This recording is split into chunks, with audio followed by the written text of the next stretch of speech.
أعزائنا المشاهدين، مرحبا ألف في هذا البرنامج الشهير المصارعة الحرة، والبطولة الختامية على بطل لقب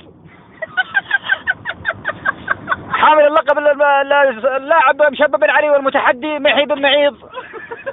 طبعا المتحدي موجود على أرض الحلبة، محي بن معيض يسعسع بين الحلبات، والحكم هناك مفلح يعسعس في القران حقت الزوايا حقت الحلبة، لكون فيها حديدة ولا من ذا العلوم.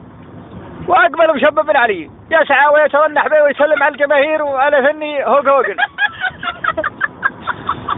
دخل مشبب بن علي تقطب محي بن معيض في الميكروفون.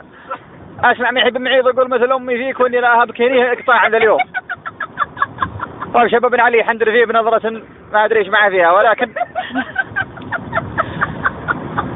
الاثنين الحكم يحاكيهم يقول لا يمنعوني من المخالفات.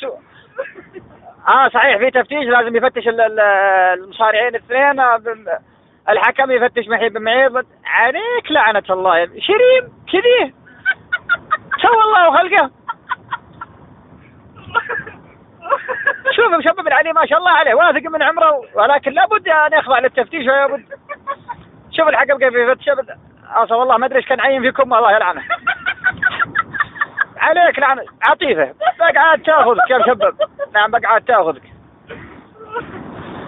تبدأ المباراة، عاد الحكم يقول لهم كم محي بقعد تغفل الملعون. الله يا ما عاد مشبب ما قد فسخكوت، الله يلعنهم.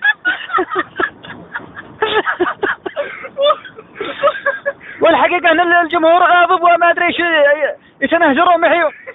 الحكم مفلح اسمع يحاكي محي يقول ايش هزك الملعون، ما قد دق جرس، الله يلعنك. ومشبب يترنح هناك ارض الحلبة، الله ينعاني منه. طيب هذا والله ان الحكم فوز مشبب بن علي اثر هذه اللكمات المفاجئة، وجزاء للمصارع محي بن علي ومحي بن معيض اقصد، وردعا لامثاله. ويتسلم مشبب بن علي الحزام، وعبارة عن جنبية من نوع العماني، ما ادري ايش منه، لكن يقولون ساموها ب5000 وعي الملعومة باع.